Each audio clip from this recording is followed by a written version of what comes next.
বাংলাদেশের ক্ষমতাচ্যুত প্রধানমন্ত্রী শেখ হাসিনার বোন শেখ রেহানার মেয়ে ব্রিটিশ এমপি টিউলিপ সিদ্দিককে মন্ত্রিত্ব থেকে সরিয়ে দেওয়ার কথা ভাবছেন যুক্তরাজ্য সরকার। এরই মধ্যে তার চাচি ও চাচাতো বোনকে নিয়ে ফিনান্সিয়াল টাইমসের চাঞ্চল্যকর তথ্য প্রকাশ করেছে। গত শুক্রবার প্রকাশিত প্রতিবেদনে বলা হয়েছে, প্রায় 10 কোটি টাকা খরচ করে ইউরোপের দেশ মাল্টার পাসপোর্ট নেওয়ার আবেদন করেছিলেন টিউলিপের চাচি শাহিন সিদ্দিক ও তার চাচাতো বোন বুশরা সিদ্দিক, কিন্তু তাদের বিরুদ্ধে গণমাধ্যম, অর্থ পাচার, দুর্নীতি, জালিয়াতি ও ঘুষ লেনদেনের অভিযোগ থাকায় পাসপোর্ট প্রত্যাখ্যান করা হয়। ক্ষমতাচ্যুত প্রধানমন্ত্রী শেখ হাসিনার নিরাপত্তা বিষয়ক উপদেষ্টা মেজর জেনারেল অবসরপ্রাপ্ত তারিক আহমেদ সিদ্দিকের স্ত্রী শাহিন সিদ্দিক, একই সাথে তিনি টিউলিপের চাচা। পাসপোর্টের আবেদনের নথিতে তারিকের পরিবার কিভাবে তাদের কার্যক্রম পরিচালনা করেছিল তার বিস্তারিত বিবরণ রয়েছে। ফিনান্সিয়াল টাইমসের প্রতিবেদনে বলা হয়েছে, 2013 সালে মাল্টার নাগরিকত্ব বিনিয়োগ প্রকল্প পরিচালনার দায়িত্ব থাকা হেনলি অ্যান্ড পার্টনার্স নামে একটি সংস্থা শাহিন সিদ্দিকের আবেদন ফিরিয়ে দেয়। এই সংস্থাটি ওই সময় বিদেশি নাগরিকদের মাল্টার নাগরিকত্ব দেওয়ার বিষয়ে কাজ করত। ফিনান্সিয়াল টাইমসের সংগৃহীত নথির তথ্য অনুযায়ী শাহিন সিদ্দিক ঢাকায় প্রচ্ছায়া নামে একটি প্রতিষ্ঠানের চেয়ারপারসন ছিলেন। এই প্রতিষ্ঠানের বিরুদ্ধে অবৈধভাবে সরকারি জমি দখলের অভিযোগ ছিল।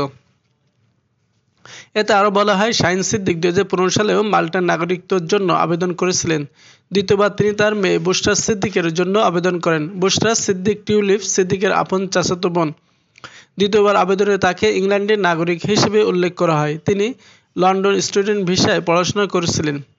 বুশরা প্রচ্ছায়া এর পরিচালক হিসেবে কাজ করতেন। নথি থেকে জানা যায়, 2015 সালের মার্চে শাহিন সিদ্দিক নিজেও ও মেয়ের জন্য মাল্টার নাগরিকত্বের আবেদন করেন। এই যৌথ আবেদনের নথি অনুযায়ী শাহিন সিদ্দিকের মাল্টার নাগরিকত্বের আবেদন খরচ ছিল 6,50,000 ইউরো এবং তার মেয়ের জন্য 25,000 ইউরো। পাশাপাশি হেনলি অ্যান্ড পার্টনার্সকে 70,000 পাউন্ড ফি দিতে হতো।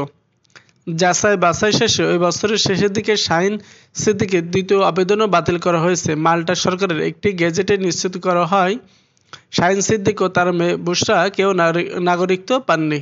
এদিকে ব্রিটিশ গণমাধ্যম দি টাইমস জানিয়েছে, বাংলাদেশের পতিত সরকারের প্রধানমন্ত্রী টিউলিপ সিদ্দিকের খালা শেখ হাসিনার সাথে সম্পর্কের কারণে তাকে পদত্যাগ করতে বাধ্য করা হয়। তবে মন্ত্রী হিসেবে কাকে নিয়োগ দেওয়া হবে ওই বিষয়ে বিবেচনা করা হচ্ছে। এ বিষয়ে সম্ভাব্য ব্যক্তিদের শর্টলিস্ট করা হয়েছে।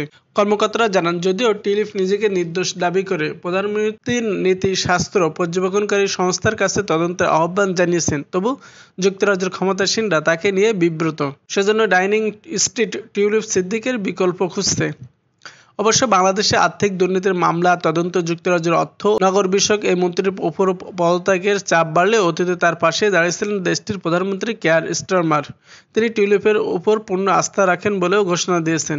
স্টারমারের এই অবস্থানের কারণে দ্য টাইমস কর্মকর্তাদের আনুষ্ঠানিক কোনো বক্তব্য পায়নি, বরং ডাইনিং স্ট্রিটের মুখপাত্র বলেন, দলটি টিউলিপের বিকল্প প্রার্থীদের একটি সংক্ষিপ্ত তালিকা তৈরি করেছে বলে যে ধারণা করা হচ্ছে তা সম্পূর্ণ অসত্য।